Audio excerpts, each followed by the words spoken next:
Imagine a man who had it all. Unimaginable riches, power over Rome, and ambitions as grand as the empire itself. Marcus Licinius Crassus, the richest man in the Republic, seemed invincible. But in his quest for more glory, more recognition, more control, he made a devastating mistake, which not only destroyed his legacy, but also humiliatingly cost him his life. How many times do we seek more in life, thinking that the next step will be the key to our achievement, but we end up ignoring the danger signs? This is the story of Crassus, a story about uncontrolled ambition, thoughtless decisions, and the price we pay for underestimating challenges.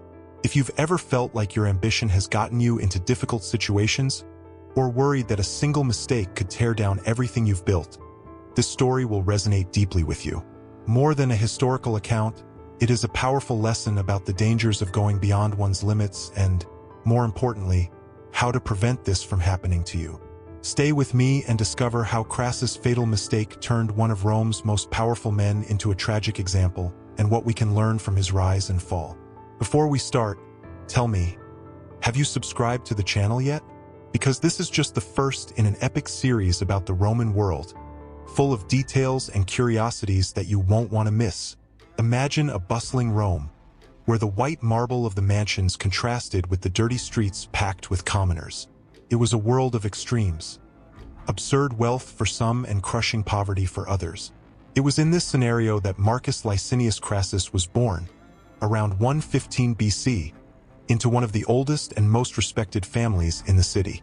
His father was a renowned general and an influential politician, which guaranteed the family a privileged place in the Roman aristocracy. But not even the prestige of Crassus' family could protect them from the political storms that were raging in the Republic. From an early age, Crassus was exposed to the brutal reality of a divided Rome. His home was a luxurious space, with tall columns, finely decorated mosaics, and banquets where elites discussed wars and alliances. However, one look through the windows was enough to see another side of the city. The commoners fighting for bread, the slaves being whipped, and the screams in the markets that were buzzing with negotiations. For a young observer like Crassus, these images were living lessons. He quickly understood that in Rome, power was more important than anything else, more than honor, more than wealth. When he was about 7 years old, Crassus began to be raised like any young aristocrat. His father hired the best tutors to teach him Greek, public speaking, and, of course, the history of Rome. He learned about the great deeds of Cincinnatus and the victories of Scipio Africanus, but he did not limit himself to books. His mother, a wise and influential woman, made a point of teaching him to observe people. "Marcus," she would say, "pay attention not just to what they say, but to what they hide." This advice left a deep impression on him. However, Crassus's life was not always one of tranquility. When he was a teenager, his family was tragically caught up in political turmoil. His father was declared an enemy of the state during the bloody period of Rome's civil wars. Crassus, then just over 16 years old, saw his house ransacked and had to flee to save his life. For months, he lived hidden in caves, surviving with what little he could carry and depending on the kindness of allies loyal to his family.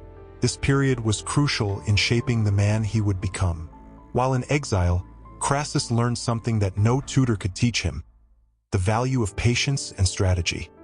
He watched the movement of his enemies, waited for the right moment to act, and, above all, fed an unquenchable flame of ambition.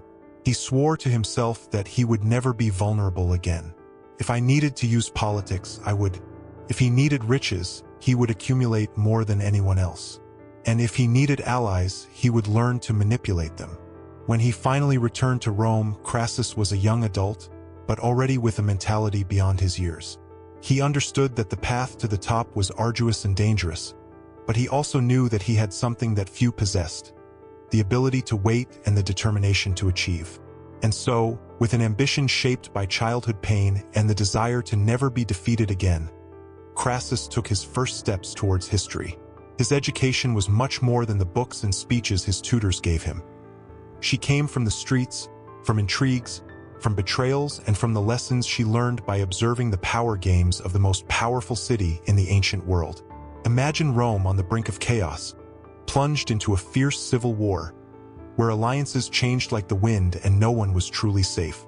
It was a confrontation between Mario and Sulla, two giants of politics and weapons, who fought to decide who would control the Republic. In this turbulent scenario, the family of Marcus Licinius Crassus, once rich and influential, was tragically dragged into destruction.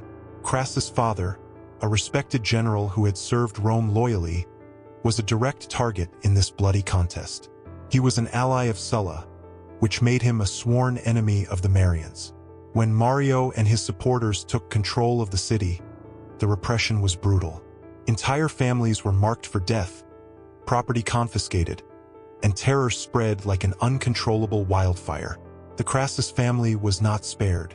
Crassus, who was in his early 20s at the time, watched helplessly as his home was ransacked, his relatives persecuted and executed. He lost everything in a matter of days. The prestige of his surname, the riches accumulated over generations, and, above all, the security of his position in Rome. From heir to a fortune, he became a desperate fugitive. With his life hanging in the balance, Crassus had to act quickly. He fled Rome in the middle of the night, leaving behind everything he knew. It was not just a physical escape, but also an emotional one. The young man leaving Rome carried with him a mixture of fear, anger, and a burning desire for revenge. His journey took him to Hispania, a far western Roman province known for its wild landscapes and silver mines. Arriving in Hispania, however, was not the end of his problems. Crassus was alone, without resources, and without allies. He found refuge in a remote area, where he lived hidden for months in caves and mountainous areas, far from the reach of the enemies who still pursued him. During this period, he survived on what nature offered, depending on local hunters and loyal friends who risked themselves to help him. It was a hard life, but essential in shaping his character. In the isolation of the mountains of Hispania, Crassus began to plan his return to greatness. He watched events in Rome from afar, patiently waiting for the right moment to act. Meanwhile, he took advantage of the opportunities that arose. Hispania was rich in natural resources, especially silver mines, and Crassus, even without initial capital, found ways to exploit this wealth. Using his intelligence and negotiation skills, he began to build a small fortune, taking the first steps towards rebuilding his family's legacy. But more than money, Crassus built something even more important: his determination. Every day in the mountains, every coin he earned, every ally he gained was a step towards his ultimate goal. He swore to himself that he would never again be a victim of Rome's political game. For him, the ruin of his family would not be the end, but the beginning of a new era. When he finally left Hispania, Crassus was no longer just the young aristocrat who fled Rome. He was a man forged by suffering, loss, and need. And so, with new fortune and an unbreakable spirit, Crassus would return to Rome to begin his rise to power, a rise that would place him among the richest and most influential men in the history of the Republic. Imagine a devastated Rome, still trembling under the consequences of civil wars. On the one hand, Mario's supporters, who had transformed the city into a stronghold of fear and violence. On the other, the army of Sulla, a cunning and merciless general, marching with determination to regain control of the Republic. In the midst of this chaos, Marcus Licinius Crassus saw his chance to return to the main scene not as a victim, but as a player. After years of exile in Hispania, Crassus returned to Rome with new strength. He knew he needed a powerful ally to regain what he had lost and, more importantly, to ensure he never fell again. That ally was Sulla, a man known for his military skill and his relentless vision of how Rome should be governed. Sulla was assembling an army to face the Marians, and Crassus, with his ambition sharp as a razor, saw an opportunity. The rapprochement between Crassus and Sulla did not happen overnight. Crassus knew he needed to prove himself. He brought with him not only his strategic intelligence, but also a small contingent of soldiers he had gathered during his time in Hispania. It was not a large army, but it was loyal and efficient, exactly the kind of force Sulla needed to complement his campaign. Crassus demonstrated his skill as a commander in several minor skirmishes, organizing precise attacks against Marian positions and conquering strategic territories. But the real test for Crassus came during Sulla's final march on Rome. The city was heavily defended, and every step was a bloody battle. Crassus, eager to distinguish himself, led a daring attack against a crucial enemy position. With courage and coolness, he led his troops in an assault that dismantled a Marian fortress, opening the way for Sulla's forces to advance. This moment not only consolidated his position as an effective commander, but also caught the personal attention of Sulla, who came to see him as a valuable and reliable ally. When Sulla finally entered Rome victorious, Crassus was at his side. He wasn't just a supporting player in the victory. He was a key figure, one of the men who made the reconquest possible. But Crassus did not stop there. He understood that this victory was just the beginning. By supporting Sulla in his brutal purge of political opponents, Crassus demonstrated his loyalty, but also took the opportunity to begin accumulating wealth.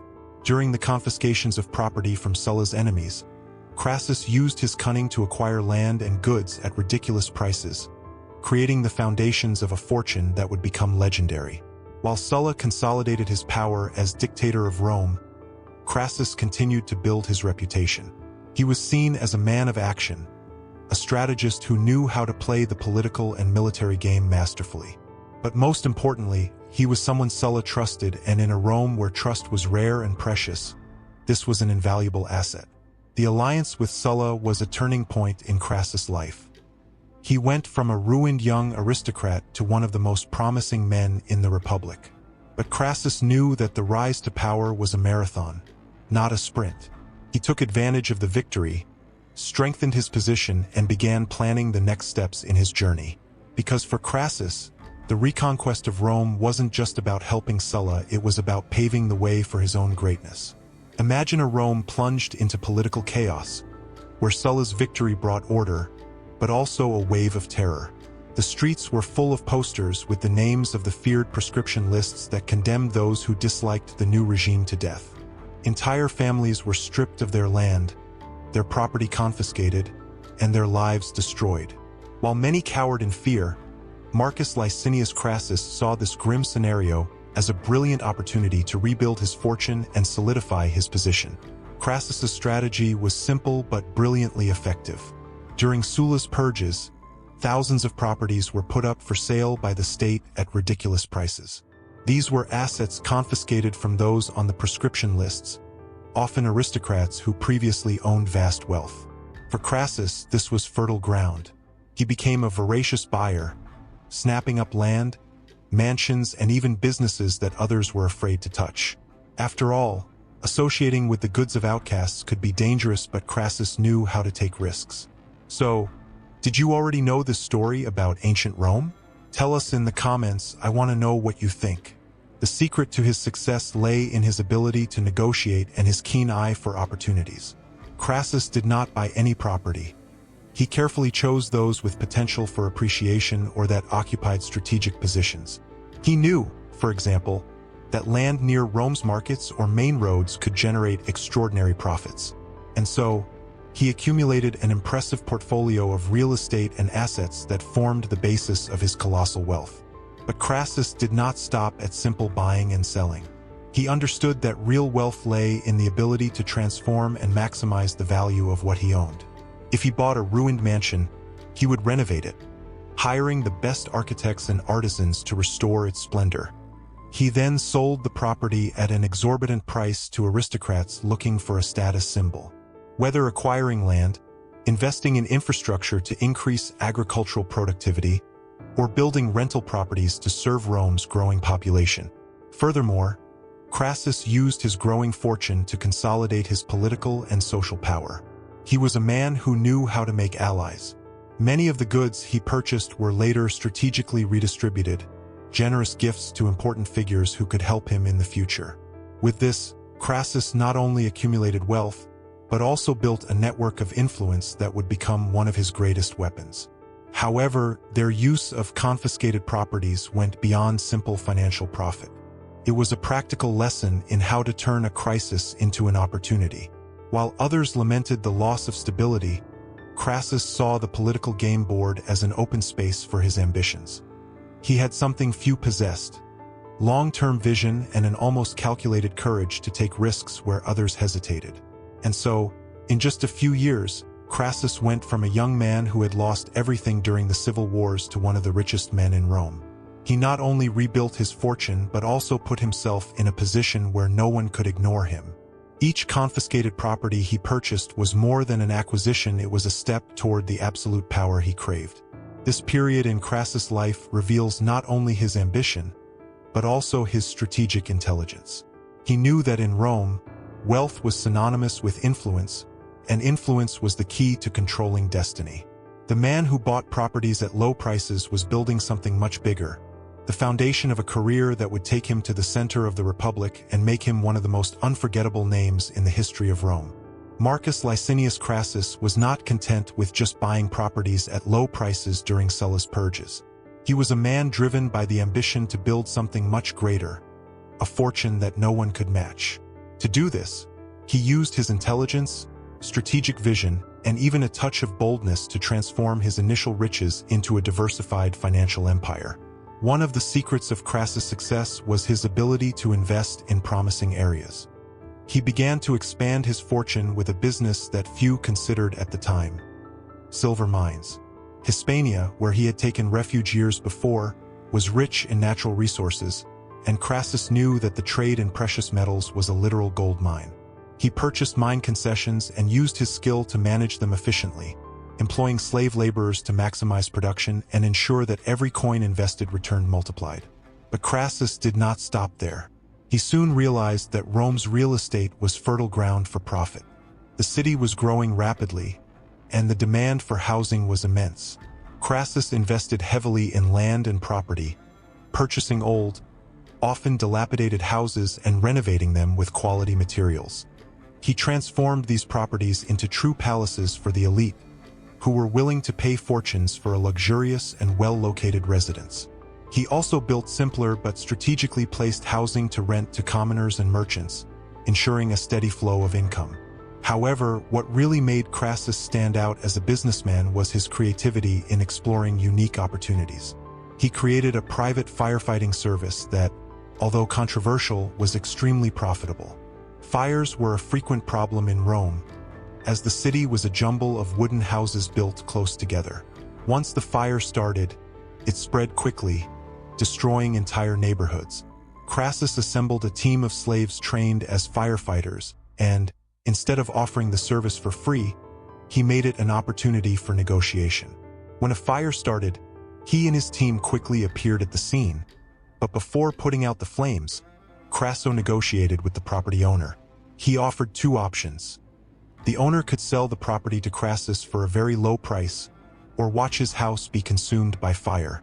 The majority, desperate, accepted the agreement. So Crassus put out the fire, saved the remaining structure, and then renovated the property, selling it for a profit. This business model, although considered by many to be cruel, showed Crassus's pragmatic genius. He turned disasters into opportunities for profit, maintaining absolute control over the terms. And more than that, this system gave him power over people. In a Rome where everything could be bought or sold, Crassus not only built wealth, but also established himself as an indispensable man who solved problems, but always at a price. Over time, Crassus' fortune grew to impressive proportions. He was not just rich. He was the richest man in Rome, a title he carried with pride and which made him a central figure in politics and society. His ability to diversify investments, anticipate demands, and exploit system weaknesses made him a model of success in a competitive and merciless world. For Crassus, wealth was never just about money. It was about control, about power, about being the man who set the rules in a city where everyone played to win. And so, with mines, real estate, and even unusual businesses like firefighters, he wrote his name in history as one of the greatest magnates of ancient Rome.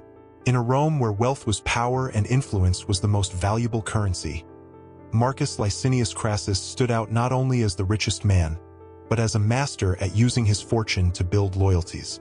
Crassus knew that, in a republic so unstable and full of intrigues, it was not enough to have money. It was necessary to convert it into solid alliances and favors that would guarantee him a central role behind the scenes of power. Crassus became something more than a rich man. He became a patron. In ancient Rome, the patronage system was a fundamental mechanism in society. Influential men offered protection, resources, and opportunities in exchange for the devotion and loyalty of those who depended on them. Crassus took this system to a new level, using his colossal fortune to extend his network of influence throughout the city and beyond. His strategy was ingenious. Many politicians, senators, and even young aristocrats aspiring to power faced financial difficulties. Election campaigns were expensive, and maintaining the lifestyle demanded by the Roman elite was not easy. Crassus offered generous loans to these figures, but, of course, there were conditions. He did not charge exorbitant interest, like common moneylenders. What he really wanted was something more valuable: loyalty. Imagine a young politician on the rise, trying to finance his first campaign for the Senate. He needs money to pay speakers, organize parties, and distribute gifts to voters, as was customary at the time. Without many options, he turns to Crassus, the tycoon, with a calm smile, hands over the necessary amount without blinking, but makes a point of remembering, "Don't worry about returning it quickly. However, I hope you remember me when you are in the Senate." And, of course, they always remembered. Crassus was also known for solving problems that no one else could. If a senator faced a complicated legal dispute or had a difficult political opponent to overcome, he could count on Crassus to intervene. He used his network of allies and resources to ensure that the scales of justice always tipped in favor of his protégés. These actions created an even greater dependence and a debt of gratitude that could hardly be repaid. Furthermore, Crassus was generous in a way that won the support of the masses. He financed large public banquets, distributed food in times of scarcity, and organized games and shows for the people. These gestures increased his popularity among commoners and created an image of a man who not only accumulated wealth but also used it for the good of the city. Of course, each coin spent had a strategic purpose: to win the hearts of the people and, with that, pressure politicians to follow their will. But Crassus' great skill was in balancing favors and demands. He never demanded too much of his allies, at least not right away. He preferred to bide his time, accumulating favors over time until his demands became inevitable. When a senator needed votes to approve a law, Crassus mobilized his network of influence. When a general needed financial support for a military campaign, he offered the funds. And when Crassus needed something in return, rarely did anyone say no. This patronage was not just about business or politics. It was a long-term game. Crassus understood that in Rome everything was temporary: wealth, power, even control of the Senate. But well-cultivated alliances were lasting. He built his reputation as a man who solved problems, who strengthened his allies, and who was indispensable in any important decision in the Republic. Through his fortune, Crassus not only ensured his survival in a dangerous world, he became an invisible pillar of power in Rome. Every coin he lent, every favor he granted, was another brick in the construction of his influence. And so, Marcus Licinius Crassus became more than a name. He became a force shaping the direction of the Republic. Imagine a Rome on the boil, a stage where power was disputed with intrigues, alliances, and silent battles. The Republic, once strong, was increasingly fragmented. In this context of political tensions and excessive ambitions, Marcus Licinius Crassus, Pompey the Great, and Julius Caesar joined forces to form an alliance that would forever change the destiny of Rome: the First Triumvirate. The story begins with three men, very different in personality, but equally determined to achieve their goals. Pompey was the great general of the time, a military hero who collected victories on the battlefields and loved the prestige this brought him. Julius Caesar, in turn, was a rising politician, charismatic, intelligent, and with a unique talent for inspiring loyalty. And then there was Crassus, the richest man in Rome, whose power came not from swords but from coins and his skill in using them. Although Crassus was already a powerful figure, he knew that he alone faced barriers. Despite his immense wealth and influence, he did not have the same military brilliance as Pompey nor the popular appeal of Caesar. He needed them as much as they needed him. And so, Crassus began to engineer an alliance that would not be official, but that would change the balance of power in the Republic. The point of convergence was discontent. Despite his achievements, Pompey was frustrated with the Senate, which refused to approve the lands promised to veterans of his military campaigns. Caesar, still building his career, needed financial support to realize his political ambitions and win the consulate. Crassus, on the other hand, wished to protect his own economic interests and increase his political influence, which was often eclipsed by the other two. Negotiation between the three was not easy. Each one had their pride, their conditions, and, above all, their ambitions. But Crassus, with his strategic intelligence, played a crucial role. He knew that what would unite these very different men was not friendship, but necessity. He offered Caesar the financial resources he needed to pay off debts and finance his political campaign, ensuring that Caesar would become an even more influential figure. At the same time, Crassus supported Pompey in the fight to pass laws that would benefit his veterans, using his network of allies in the Senate to overcome resistance. Before continuing with the story, a quick reminder. Have you already liked this video? This helps YouTube spread our content to more Roman history fans like you. It's simple and free. The cost? Now, let's go back to Rome. In return, Crassus demanded something simple but essential: a seat at the decision-making table. He wanted to ensure that his interests were preserved and that his position as one of the most powerful figures in Rome was unquestionable. With the agreement signed, the first triumvirate was born. It was not an official alliance. The Senate never recognized this union. It was a silent, almost conspiratorial pact, but incredibly effective. This alliance changed everything.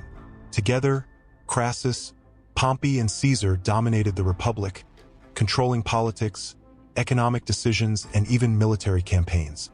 They were a triangle of power, each supporting the other as they worked to achieve their own goals. Crassus, in particular, used this alliance to further expand his influence and strengthen his businesses, ensuring that his wealth continued to grow. But, like any alliance based on interests, the triumvirate was fragile. Each member's ambitions were too great to contain, and distrust was ever present. However, for a brief period, this union was a stunning example of how politics and power in Rome were shaped not only by military force but also by cunning, negotiations, and pragmatism. Crassus, with his strategic role in the formation of the triumvirate, showed once again that wealth, when used intelligently, could be as powerful as any army. He did not need glory on the battlefield to be a giant in Rome. He used the alliances he created as weapons, shaping the Republic's destiny with every coin, every favor, and every carefully calculated decision. Imagine a Rome under threat, not by foreign armies, but by a revolt within its own borders. It was the Spartacus Revolt, a movement led by a gladiator that challenged the heart of Roman power. Spartacus, with his charismatic leadership and brilliant tactics, gathered an army of escaped slaves, transforming them into a feared force that defeated Roman legions and brought the Republic to its knees. In this scenario of chaos, Marcus Licinius Crassus emerged as the man who would have the task of crushing the revolt and restoring order. When the revolt began, few believed that a group of slaves could pose a real threat. But Spartacus quickly proved otherwise. With an army that numbered more than 70,000 men, he defeated several legions sent to capture him. Rome was in a panic, and the Senate needed a strong leader, someone who could stand up to Spartacus on an equal footing. Crassus was that person. Crassus took command of the troops with determination. He knew he was not facing just a group of disorganized rebels, but an army led by a military genius. Spartacus was not just a gladiator. He was a strategist who used terrain, surprise, and his men's high morale as powerful weapons. Crassus, in turn, was known for his strict discipline and ability to make difficult decisions, even when unpopular. He knew that, to defeat Spartacus, he would need to be ruthless. One of Crassus's first acts was to restore discipline to his troops, who were demoralized after a series of defeats.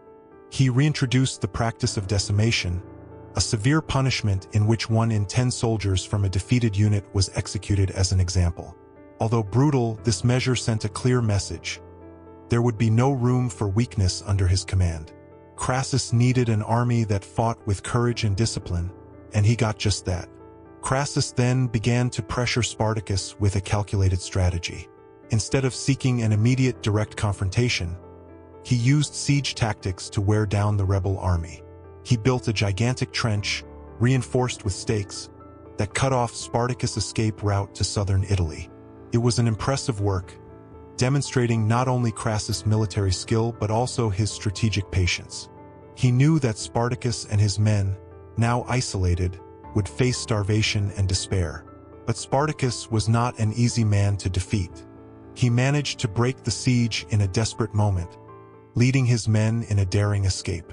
Crassus, however, was determined not to let the rebel escape. He tenaciously pursued Spartacus, forcing him into a decisive confrontation in the region of Lucania. The final battle was bloody and ruthless. Spartacus, even though he knew the odds were against him, fought with the courage of a man who had nothing left to lose. He personally led a direct attack trying to reach Crassus on the battlefield. Although he failed, Spartacus died as a symbol of resistance, and his army was crushed. The survivors were captured and, under Crassus' orders, around 6,000 of them were crucified along the Appian Way, the road leading to Rome, as a warning to anyone who dared defy the Republic. The victory over Spartacus was a milestone in Crassus' career. He not only restored order in Rome but also consolidated his position as a renowned general. Although his wealth already made him powerful, it was this military victory that gave him the respect he always desired. Now Crassus was seen not only as the richest man in Rome, but also as one of its most fearsome defenders. For Crassus, Spartacus' defeat was more than a victory on the battlefield.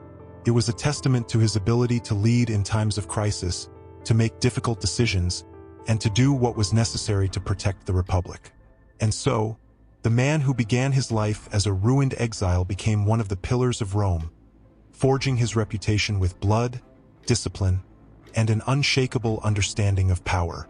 The history of the First Triumvirate, which united Marcus Licinius Crassus, Pompey the Great, and Julius Caesar, seemed to be that of a powerful alliance capable of dominating Rome. But alliances of this kind, based on interests rather than true friendship, rarely remain intact for long. Between Crassus and Pompey, in particular, the relationship was always marked by a silent rivalry, a competition that, over time, began to undermine the alliance and reveal each other's true goals. From the beginning, Crassus and Pompey were very different figures. Pompey was Rome's darling, a brilliant general who had won great military victories and was celebrated as the defender of the Republic. He was seen as a folk hero, loved by the masses and respected by soldiers. Crassus, on the other hand, was the man who controlled Rome's riches but who struggled to be taken seriously as a military leader. Although he proved his skill by defeating Spartacus, his victory was often overshadowed by Pompey's grander campaigns. This difference generated resentment. Crassus, although he recognized Pompey's talent, could not stand the way he monopolized praise and honors. After the defeat of Spartacus, for example, Pompey, who arrived at the end of the campaign to face the remnants of the rebel army, received most of the credit for the victory. For Crassus, this was unbearable. He had done the heavy lifting, but Pompey, with his skill at self-promotion, took the glory. On the other side, Pompey did not trust Crassus. He saw him as a man driven by ambition and money, someone who bought loyalties rather than earning them. Pompey was also dismissive of the fact that Crassus was trying to match him in terms of influence and military power, something Pompey believed was his exclusive right, given his record of victories.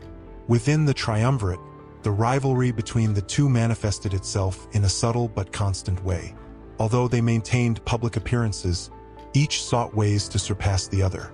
Pompey used his popularity among soldiers and the people to reinforce his position, while Crassus used his wealth to gain political allies and finance projects that increased his influence.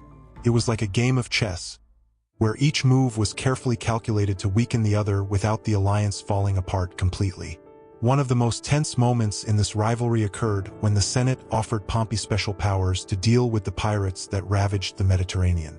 The mission was an overwhelming success, and Pompey returned to Rome an even greater hero.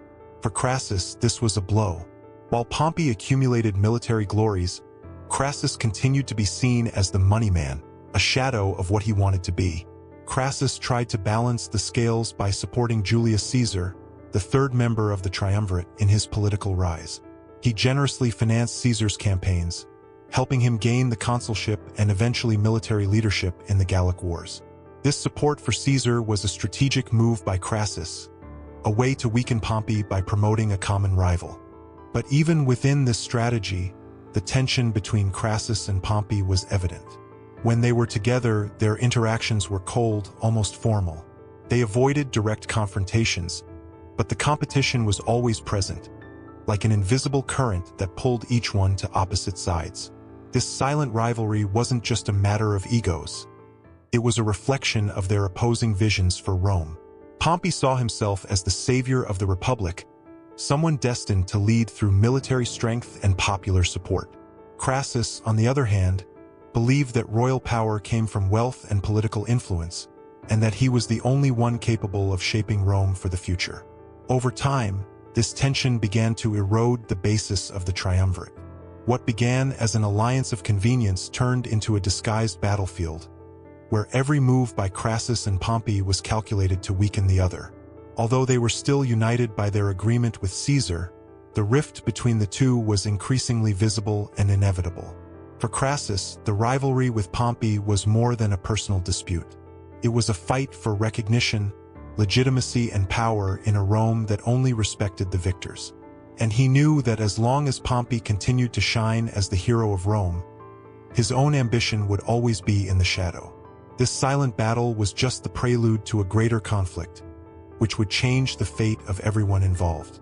Imagine Marcus Licinius Crassus, the richest man in Rome, sitting in his luxurious atrium, surrounded by unimaginable riches. Gold, silver, statues, properties, he had it all. But for Crassus, something was still missing. Despite his wealth and influence, he felt that his reputation was always in the shadow of Pompey and Julius Caesar. Pompey, the military hero who had conquered vast lands and the hearts of the people. Caesar, the charismatic strategist whose campaigns in Gaul were becoming the stuff of legend. Crassus wanted more than wealth, he wanted glory. It was a matter of pride. While Pompey was celebrated as the great commander and Caesar accumulated victories in Gaul, Crassus was seen only as the richest man in Rome. This bothered him deeply. He wished to be remembered not only for his fortune, but for great deeds on the battlefield, something that would cement his name in history as an equal or even superior to his rivals. This obsession led him to set his sights on the East, where the Parthians, a powerful empire known for their wealth and unbeatable chivalry, were the perfect target for his ambition. Crassus saw the births as a double opportunity, the chance to achieve even greater riches and to prove himself as a military leader. The East had always been a land of fascination for the Romans, full of legends about palaces covered in gold and cities filled with treasure. Furthermore, defeating the Parthians, who had already challenged Rome, would be a great feat, something worthy of songs and celebrations. But this campaign wasn't just about conquering land. It was about surpassing Pompey and Caesar. While Caesar sent reports of his victories to Rome, delighting the Senate and the people, Crassus knew he needed something just as grand or greater. He wanted a triumph, the Republic's highest military honor, to parade through the streets of Rome to applause, with Parthian prisoners and exotic treasures in his retinue.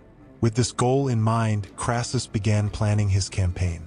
He used his fortune to recruit an impressive army, consisting of 7 legions, as well as auxiliaries and knights. The total force exceeded 40,000 men, one of the largest armies ever assembled by a Roman commander. He was determined to show that he could command not only riches but also men in battle. However, the campaign began under warning signs. Many in the Senate criticized his decision, saying he was being reckless. The Parthians were not easy enemies. Their heavy cavalry, the famous cataphracts, and mounted archers were legendary for their skill on the battlefield. Furthermore, Crassus did not have the military experience of Pompey or Caesar. He was a shrewd strategist, yes, but he had never led such an ambitious campaign. Still, Crassus ignored the warnings. His ambition blinded him to the risks. He saw only the glory that awaited him at the end of the road. When he left Rome in 54 BC, He was received with a mixture of support and skepticism. Some called him crazy, others as a visionary. Crassus, however, believed he was destined for success. The march towards the east was long, and the difficulties began early. The troops were ill-prepared for the intense heat and arid terrain. When they reached Parthian territory, Crassus chose to advance quickly, without waiting for reinforcements or exploring the terrain further. He was eager to achieve victory and impress Rome. It was in this rush that he made his biggest mistake. In 53 BC, Crassus found the Parthians near Caris, modern Harran, Turkey. He expected a conventional battle, but the Parthians used their skills in devastating ways. Their mounted archers attacked from a distance, avoiding direct confrontation, while the cataphracts protected their positions. Crassus' legions, heavy and poorly adapted for that type of combat, were surrounded and decimated under an incessant rain of arrows. The disaster in Caris was total. Crassus, who dreamed of glory, saw his campaign turn into a nightmare. He tried to negotiate with the Parthians, but was eventually betrayed and killed, his head displayed as a trophy in a Parthian theater. For Rome, it was a humiliating defeat. For Crassus, the tragic end of a life consumed by excessive ambitions. Despite his failure, Crassus' story is a powerful reminder of how the pursuit of glory can be both inspiring and destructive. He dreamed of being more than the richest man in Rome, but his ambition led him down a path that not all the gold in the world could save. In his search for greatness, he encountered tragedy and an unforgettable place in Rome's history. Imagine a vast arid desert, the sun burning brightly, as thousands of Roman soldiers march slowly. They are tired, dehydrated, but still confident, as they have a commander who is reputed to be the richest man in Rome, Marcus Licinius Crassus. However, Crassus' wealth and ambition were not enough to prepare him for what was to come. He would face the Parthians, an underestimated enemy, and make mistakes that would seal the fate of his legions and his own. Crassus' campaign in the east had already begun turbulently. He ignored sensible advice from experienced strategists and hurriedly advanced into Parthian territory. His haste was driven by ambition. He wanted glory, wealth, and recognition to match or even surpass Pompey and Julius Caesar. However, his determination soon turned into recklessness. What did you think of the story? Was there a character or detail that impressed you the most? Share in the comments. I want to hear your ideas. When Crassus arrived near the city of Caris in 53 BC, he was informed that the Parthian army was nearby. He had at his disposal some 40,000 soldiers, including 7 legions, but the majority were heavy infantry, extremely effective in conventional battles but ill-adapted for the desert terrain and for facing an enemy as mobile as the Parthians. The Parthian general Surina, known for his intelligence and military skill, set a trap for Crassus. The Parthian army was smaller in number, but infinitely superior in mobility and strategy. They had devastating cavalry, divided into 2 main forces: the mounted archers, famous for their deadly accuracy even on the move, and the cataphracts, heavily armed knights who could break through any formation. Crassus, confident in the strength of his legions, decided to charge into the confrontation without adequately exploring the terrain or enemy strength. He underestimated the Parthians, believing that their discipline and numbers would be enough to crush them. This was his first big mistake. The battle began with Parthian mounted archers unleashing an incessant rain of arrows on the Romans. Crassus's soldiers, organized in defensive shield formations, were easy targets. The arrows pierced their armor, killing men one by one. Meanwhile, the Parthians kept their distance, avoiding any direct confrontation. The Roman force, accustomed to hand-to-hand combat, was unable to fight back effectively. With the scorching heat, lack of water, and constant attack from archers, Roman morale began to plummet.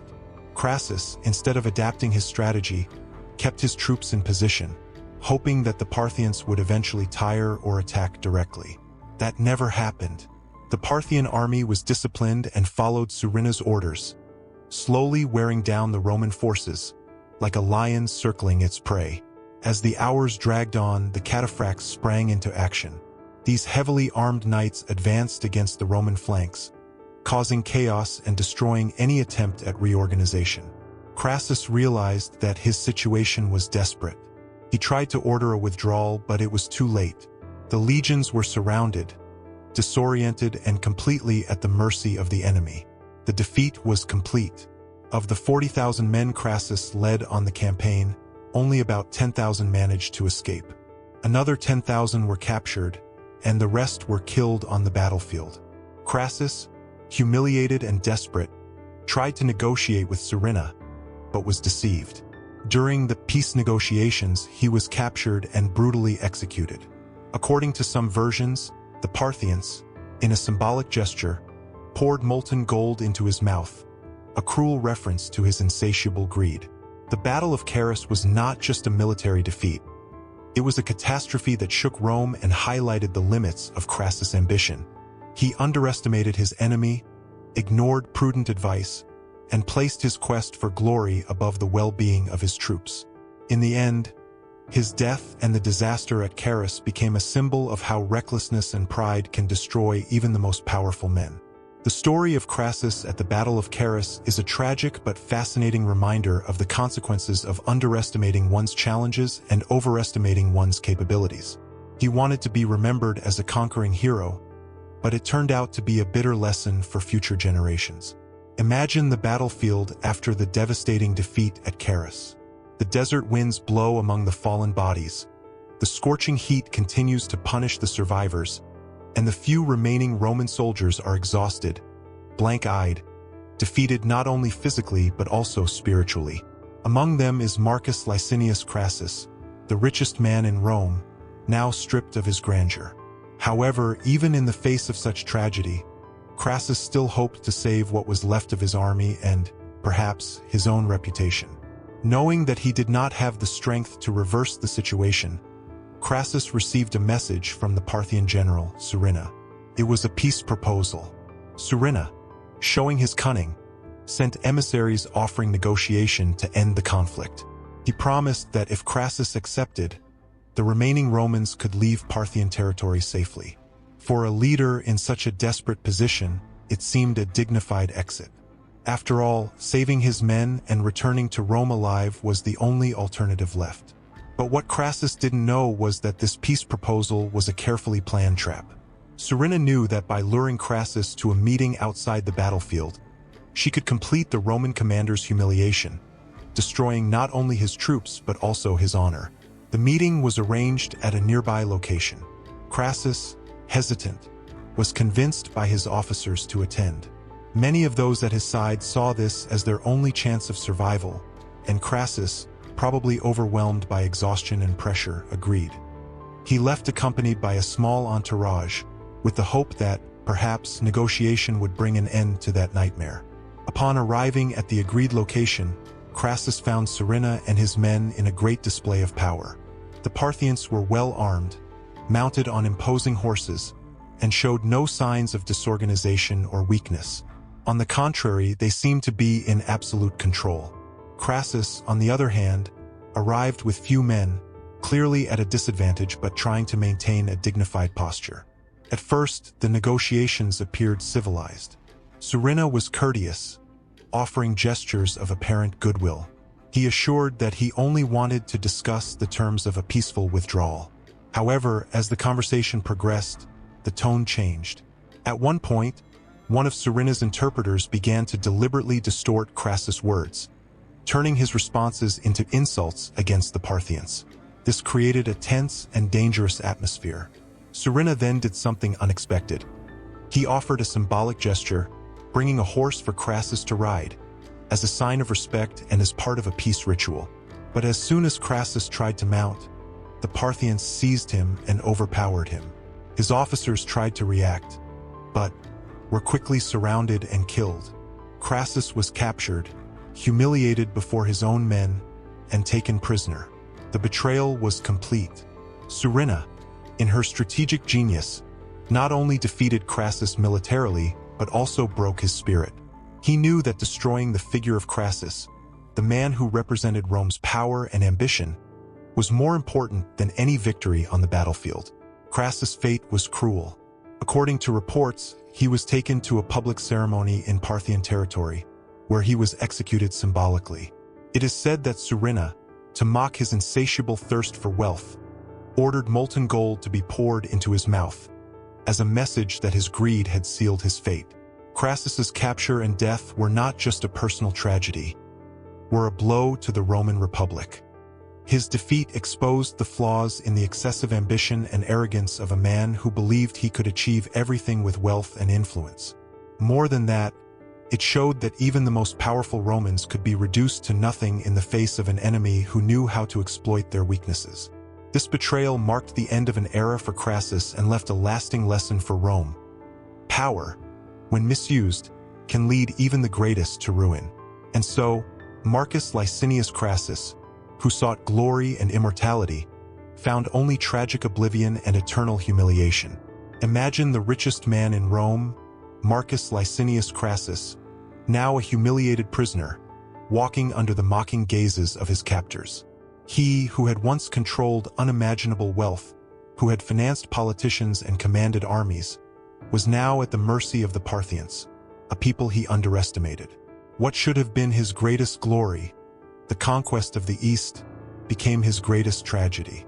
After being captured at the hands of the Parthian general Surinna, Crassus was taken to a public ceremony.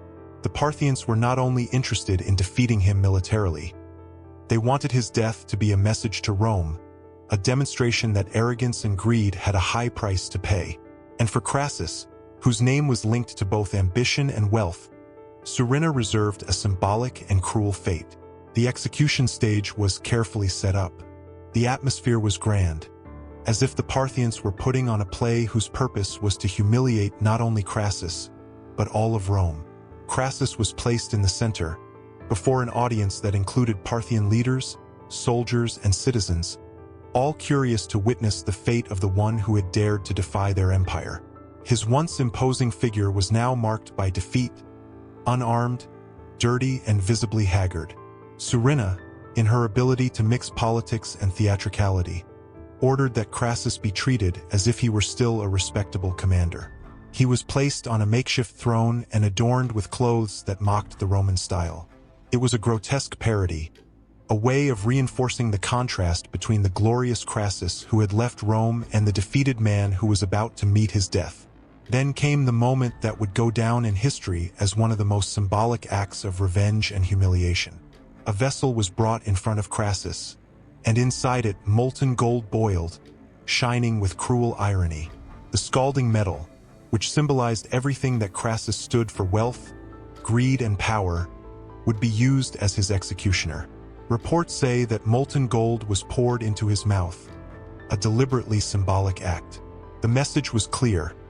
Crassus, whose life was dedicated to accumulating riches, would suffocate to death. His greed, which had led him to defy the Parthians without due preparation, became his final tormentor. The spectacle horrified even Roman observers who later heard of his death. It wasn't just the brutality of the act that shocked, but the meaning behind it. For the Parthians, it was a demonstration of power. For the Romans, a grim reminder of the consequences of uncontrolled ambition. Crassus, who sought to be remembered as a glorious conqueror, would now be forever associated with his tragic and humiliating death. His death had repercussions that went beyond the battlefield. It was the beginning of a crisis in the First Triumvirate, the alliance between Crassus, Pompey, and Julius Caesar. Without Crassus, the balance of power broke down, leading to even more bitter rivalries between Pompey and Caesar, culminating in the civil war that would change the fate of Rome. But most of all, Crassus's tragic death became a historical lesson. She showed that wealth, however vast, cannot guarantee glory or respect. Crassus had everything to be one of the most powerful and respected men in Rome, but his excessive ambition led him to a cruel and ironic end. And so, Marcus Licinius Crassus, who sought to be one of the greatest names in Roman history, became a dark example of how greed and arrogance can destroy even the most powerful. His death, marked by molten gold and humiliation, echoes as a timeless warning. The insatiable desire for wealth and power can consume even the man who possesses it. Imagine Rome, the greatest power of the ancient world, shaken by news that echoed like thunder in its streets and Senate halls. Marcus Licinius Crassus, the richest man in the Republic and one of the pillars of the First Triumvirate, had been defeated and killed in a humiliating way due to births. The tragedy was not just personal for Crassus or his family. It was a profound blow to the political balance of Rome, triggering a series of events that would shape the destiny of the Republic. Crassus' death left an immediate and dangerous void on the political scene. The First Triumvirate, the alliance that united Crassus, Pompey, and Julius Caesar, depended on a delicate balance of power and ambitions. Crassus, with his immense wealth, acted as a crucial counterweight between the other two members. He financed campaigns, calmed tensions, and, in a way, kept Pompey and Caesar in check.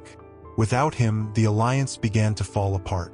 The rivalry between Pompey and Caesar, which had previously been controlled by the mediating presence of Crassus, now intensified. Pompey, already a renowned and widely respected general in Rome, began to be troubled by Caesar's growing power and popularity. On the other hand, Caesar, who was at the height of his campaigns in Gaul, saw Crassus's absence as an opportunity to further expand his influence, without a third ally to balance the scales. Politically, Crassus' death was a watershed. Without its ability to manipulate alliances and finance projects, Rome began to divide even more deeply. The Senate, always suspicious of the power of the triumvirate, now saw in Pompey a possible tool to contain Caesar. Pompey, in turn, began to approach the Senate, realizing that, without Crassus, he could become the central figure of power in Rome. Caesar, however, was not willing to give ground. The tension between the two grew every day, and the void left by Crassus became an arena where this dispute would be fought. Militarily, Crassus' defeat also had a significant impact. The humiliating defeat at Carus exposed the weaknesses of the Roman army in the face of an enemy like the Parthians, who used tactics very different from traditional European battles. This forced Rome to reconsider its strategy in the east, delaying its expansion ambitions in that region. Furthermore, Crassus' death showed the world that Rome was not invincible, inspiring other peoples and nations to challenge its authority. On the domestic front, the disaster at Carus shook the Roman people's confidence in their leaders. Crassus was a complex figure admired for his wealth and influence but often criticized for his greed and ambition. His death, surrounded by humiliation and symbolism, became a bitter reminder of the dangers of arrogance and the excessive pursuit of glory. Many in Rome began to question their leaders' decisions, increasing political and social instability. But the greatest impact of Crassus' death was undoubtedly the escalation of the rivalry between Pompey and Caesar. Without a mediator, the two quickly began to grow apart, their ambitions colliding more and more explicitly. Pompey, who was initially Caesar's ally, came to see his former colleague as a threat to the Republic or, perhaps, as a threat to his own prominent position. Caesar, on the other hand, was determined to consolidate his power and not allow Pompey or the Senate to limit his conquests. This conflict would culminate in a civil war that would shake the foundations of Rome. On one side, Pompey, supported by the Senate and the traditional forces of the Republic. On the other, Caesar, with his loyal legions and his ability to inspire devotion in his soldiers. This war would mark the end of the Republic as it was known, leading to the birth of a new system of government in the Roman Empire. And so, the death of Crassus, a man who sought to be remembered as a glorious conqueror, became the catalyst for one of the most tumultuous periods in Rome's history. His ambition and his fall left deep marks, showing how the absence of a single man can unbalance an entire nation. Crassus may have failed in his desire for personal glory, but his death forever changed the course of the Republic, setting the stage for the rise of one of the greatest empires in history. Imagine a man whose ambition seemed to know no bounds, whose wealth was so immense that it became almost a myth, and whose life was a constant search for more power, more recognition, more glory. That man was Marcus Licinius Crassus, the richest man in Rome, a figure who personified the extremes of Roman ambition. He accumulated wealth that seemed unattainable, shaped the political landscape of his time, and dreamed of being remembered as a conqueror. But in the end, what was left of Crassus was not his glory, but a bitter lesson in the dangers of unreasonable greed. Crassus began his life like many Roman aristocrats, but he quickly rose to prominence. Not for grandiose military conquests or eloquent speeches, but for his ability to turn any opportunity into profit. He was the master negotiator, the man who saw wealth where others saw only ruins. During Sulla's purges, he bought confiscated properties at ridiculous prices and turned them into treasures. His wealth grew so impressively that he came to be known as the richest man in Rome, a title he carried as proudly as others carried victories on the battlefield. But for Crassus, wealth was never enough. He wanted more than gold. He wanted respect, power, and, above all, glory. He could not bear to live in the shadow of men like Pompey and Caesar, whose military conquests captured Rome's imagination. He believed he could buy or earn his way to be remembered as one of the greats, someone whose name would echo in the halls of history alongside Alexander, Hannibal, and Scipio. His ambition, however, became his greatest weakness. He sought validation in fields where his skill did not match that of his rivals. He was a brilliant strategist in business, but on the battlefield, his decisions were often impulsive and miscalculated. This was evident in his disastrous campaign against the Parthians, where he underestimated his enemy and overestimated his own capabilities. Instead of glory, he found humiliation. Instead of conquest, he found death. But Crassus' legacy does not end with his defeat. It represents something bigger, a mirror of the ambitions that shaped Rome. Crassus embodied the spirit of his age, an era in which power was measured in riches and legions, and the quest for greatness often took men further than they should go. He showed that ambition, when combined with vision and strategy, can elevate a man to the heights of power. But he also showed that, without balance and wisdom, that same ambition can lead you to ruin. Crassus also leaves a lesson about the price of greed.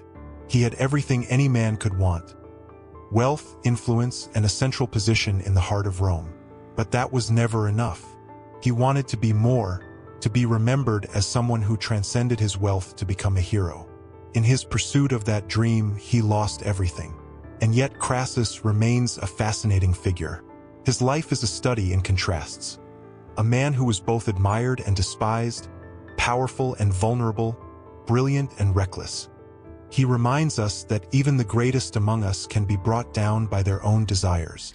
His gold, his ambition, and his downfall stand as a warning to those who believe that greatness can be achieved without limits. In the end, Crassus achieved the immortality he sought, but not in the way he expected. He is remembered not only for his riches and his mistakes, but also for the impact he had on the history of Rome. His life and death helped shape the events that would lead to the end of the Republic and the rise of the Empire. And perhaps that's what makes him so fascinating.